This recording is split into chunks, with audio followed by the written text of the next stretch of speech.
আসসালামু আলাইকুম। গ্রামের ভাষায় একটা কথা আছে, আন্দায় আন্দাজ করে লাঠির চোরে হাতি মরে। আন্দা হাতির সাইজও জানে না, তার সাইজও জানে না। আমাদের এখন যে সরকারটা আছে, সেই সরকার তাদের কতটুকু ক্যাপাসিটি, তারা কি করতে পারবে সেটাও বুঝতেছে না। তারা আওয়ামী লীগকে এমন ভাবে দমন নিপীড়ন করতেছে, সেটা হিতে বিপরীত হয়ে যাবে। বিএনপি এত বড় একটা দল, বিএনপি পর্যন্ত বলতেছে আওয়ামী লীগ ফেলে দিল 30% ভোট এখনো পাবে। ফজলুর রহমান এটার ব্যাপারে অনেক কথা বলেছে, বাস্তববাদী কথা বলেন উনি, তিনি একজন মুক্তিযোদ্ধা। কিন্তু এই সরকার মনে করতেছে দমন নিপীড়ন করে, ভয় দেখিয়ে আওয়ামী লীগকে হারিয়ে ফেলা যাবে, আওয়ামী লীগকে নিঃশেষ করা যাবে। এটা ভুল ধারণা। এটার কারণে দেশের মধ্যে আরো বেশি বিশৃঙ্খলতা সৃষ্টি হচ্ছে।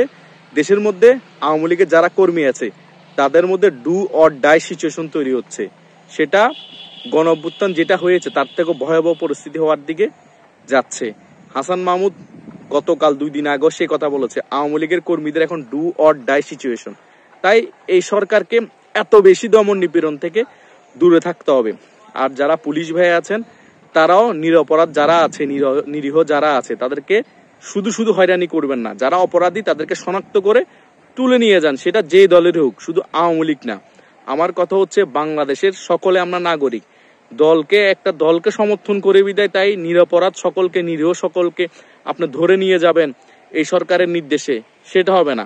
আপনারা সকলের ম্যান্ডেট নিয়ে পুলিশ, আপনারা সরকারি পুলিশ, আপনারা সকল নাগরিকের দায়িত্ব নিবেন। আপনাদের সাথে কি হয়েছে কিছুদিন আগে আপনারা দেখেছেন না? এখন নিরীহ সকলকে যদি এভাবে নিয়ে যান, আবার আপনাদের নামে লিস্ট করা হবে, আবার আওয়ামী লীগ সরকার আসলে আপনাদের সাথে সেম কাজটা করবে, হয়তো দ্বিগুণ কাজ করবে ওরা যা করেছে। তাই আপনারা বাছাই করে যারা দুর্নীতিগ্রস্ত ছিল, অপরাধী, তাদেরকে আপনারা ধরে নিয়ে যান, শাস্তির আওতায় আনেন। এটা আমি বারবার বলি। আপনারা এখনো নিরীহ মানুষদেরকে ধরে নিয়ে যাচ্ছেন, তারা কোনো কিছুর সাথে সম্পৃক্ত ছিল না, তাদেরকে শুধু শুধু জেলে ভরে দিচ্ছেন। সেটা থেকে বিরত থাকুন। এই সরকার যতই কিছু করুক না কেন, আওয়ামী লীগকে দমন করতে পারবে না, আমার ব্যক্তিগত অভিমত।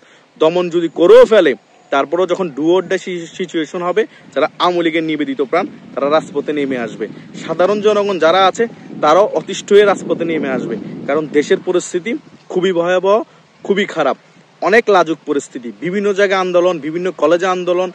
এসআইদেরকে রাত্রেবেলা কালকে দেখলাম যে পানি মারতেছে, তারা অন্বেষণ করতেছে যে বিভিন্ন কলেজের মধ্যে দেখতেছি 2 গ্রুপ, 3 গ্রুপ, 4 গ্রুপের মধ্যে মারামারি, হানাহানি, মরে যাচ্ছে, কেউ মেডিকেলে যাচ্ছে। বিভিন্ন সেক্টরে এখন কলাপস করতেছে, বিভিন্ন দ্রব্যের মূল্যের দাম বেড়ে গিয়েছে। এ সরকার টালমাটাল অবস্থা। এই অবস্থাতে বাংলাদেশ কোন দিকে যাবে সে চিন্তা আমরা না করে শুধু আওয়ামী লীগের চিন্তায় পড়ে আছি। কিছুদিন পরে যদি চীনা ভাইরাস চলে আসে, তখন আবার লকডাউন হয় না, বাংলাদেশের মানুষ তো না খেয়ে মরবে, দুর্ভিক্ষ হবে, তখন আমরা কি করব? এইসব কি চিন্তা করেছেন? আপনাদের কাছে আমার প্রশ্ন রইল। ধন্যবাদ সকলকে।